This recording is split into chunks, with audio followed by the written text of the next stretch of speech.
ಅಂತಾನೆ ಒಂದು ರೋಬೋಟ್ ಕೂಡ ಇವತ್ತು ಕ್ರಿಯೇಟ್ ಆಗಿದೆ. ಆದ್ರೆ ನಮ್ಮನ್ನ ನಡೆಸ್ತಾ ಇರ್ತಕ್ಕಂಥ ಚೇತನ ಶಕ್ತಿ ಯಾವ್ದಿದೆ ಅದನ್ನ ನಾವು ತಿಳ್ಕೊಂಡಿಲ್ಲ. ಅದನ್ನೇ ಸೋಲ್ ಅಂತ ಕರೀಲಾಗುತ್ತೆ. ಈ ಶರೀರ ಒಂದು ವಾಹನ. ಈ ಶರೀರದ ಒಳಗಡೆ ಆತ್ಮ ಒಂದು ಚೈತನ್ಯ. ಆ ಚೈತನ್ಯಕ್ಕೆ ಆತ್ಮ ಅಂತ ಕರೀತಾರೆ, ಸೋಲ್ ಅಂತ ಕರೀತಾರೆ. ಅದನ್ನೇ ಮನಸ್ಸು, ಬುದ್ಧಿ, ಸಂಸ್ಕಾರ ಅಂತ ಒಟ್ಟಿಗೆ ಕರೀತಾರೆ. ಈ ಮೂರು ಸೇರಿ ಆಗಿರೋದನ್ನ ಆತ್ಮ ಅಂತ. ಈ ಶರೀರ ಪಂಚತತ್ವಗಳಿಂದ ಆಗಿದೆ. ಪಂಚತತ್ವಗಳಲ್ಲಿ ಹೋಗ್ಬಿಡುತ್ತೆ. ಆಕಾಶ, ಭೂಮಿ, ಅಗ್ನಿ, ವಾಯು, ಜಲ, ಈ 5 ತತ್ವಗಳಿಂದ ಈ ದೇಹ ಆಗಿದೆ. 5 ತತ್ವಗಳಲ್ಲಿ ಇದು ವಿಲೀನ ಆಗ್ಬಿಡುತ್ತೆ. ಹಾಗಾದ್ರೆ ಸಾವು ಯಾವುದಕ್ಕಿಲ್ಲ? ಆತ್ಮಕ್ಕೆ ಸಾವಿಲ್ಲ. ಆತ್ಮ ಅನ್ನೋದು ಅಜರ, ಅಮರ, ಅವಿನಾಶಿ. ಹೇಳಿ, ಆತ್ಮಕ್ಕೆ ಸಾವಿಲ್ಲ. ಆತ್ಮಕ್ಕೆ ಸಾವಿಲ್ಲ.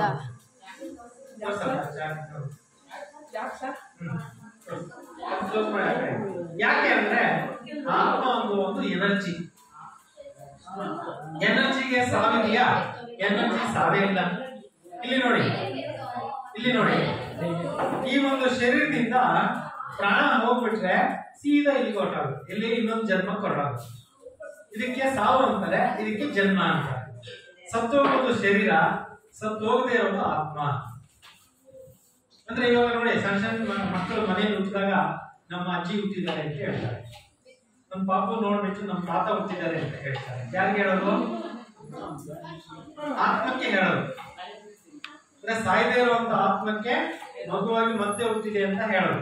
ಶರೀರ ಅವತ್ತೇ ಹೋಯ್ತು, ಅವತ್ತೇ ಮಣ್ಣು ಮಾಡ್ಬಿಟ್ರು. ಆತ್ಮ ಮಾತ್ರ ಮಣ್ಣಾಗೋದಿಲ್ಲ.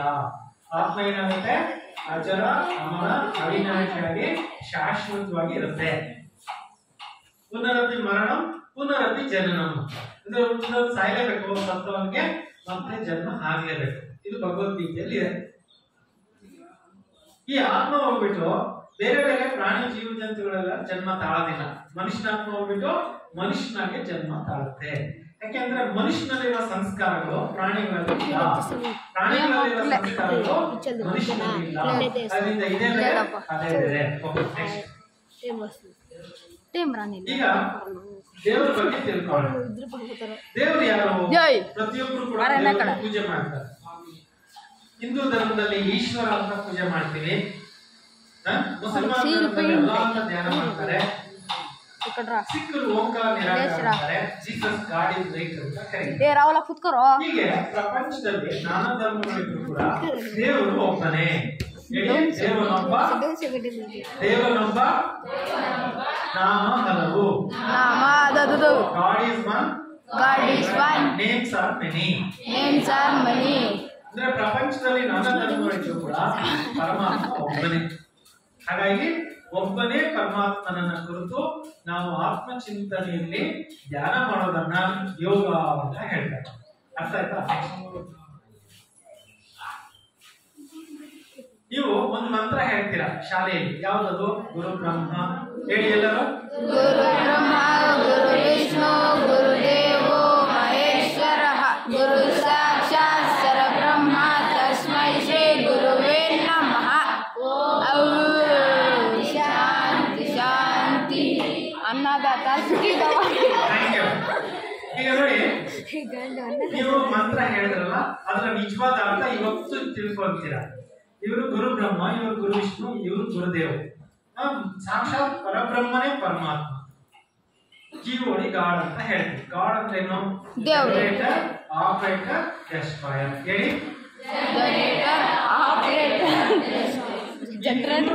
ಸೃಷ್ಟಿ ಮಾಡಿದ ಗಾಡ್. ಇವ್ರಿಗೆ ಗಾಡೆಸ್ ಅಂದ್ರೆ ದೇವತೆಗಳು ಅಂತ ಹೇಳ್ತೀವಿ. ಇವ್ರಿಗೆ ದೇವರು ಅಂತ ಹೇಳ್ತೀವಿ.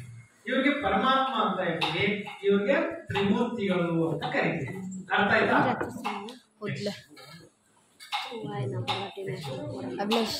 ಪರಮಾತ್ಮನ ಸಾಕ್ಷಾತ್ಕಾರವನ್ನ ನಾವು ನೀವೆಲ್ಲ ಮಾಡ್ಕೊಳ್ಳೋಣ.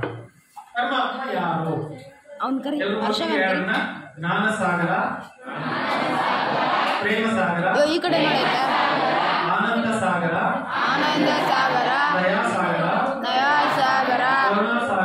ಕರುಣಾ ಸಾಗರ, ಪವಿತ್ರತಾ ಸಾಗರ, ಸರ್ವಶಕ್ತಿವಂತ, ಸರ್ವಜ್ಞ, ತ್ರಿಕಾಲದರ್ಶಿ, ತ್ರಿಕಾಲ ತ್ರಿಲೋಕಿನಾಥ ತ್ರಿಭುವನೇಶ್ವರ ಕಾಲರ ಕಾಲ ಕಾಲಾರ ಕಾಲ ಮಹಾಕಾಲೇಶ್ವರ ಇವೆಲ್ಲ ಕೂಡ ದೇವರ ಹೆಸರುಗಳು. ಅರ್ಥ ಆಯ್ತಾ? ಇವೆಲ್ಲ ದೇವರ ಹೆಸರುಗಳು. ಈ ಎಲ್ಲ ಹೆಸರುಗಳನ್ನ ನಾವು ಮೆಡಿಟೇಷನ್ ಅಲ್ಲಿ ಕೂತ್ಕೊಂಡು ಮಾತಾಡೋದನ್ನ, ದೇವ್ರ ಜೊತೆ ಮಾತಾಡೋದನ್ನ ಮೆಡಿಟೇಷನ್ ಅಂತ ಹೇಳ್ತಾರೆ.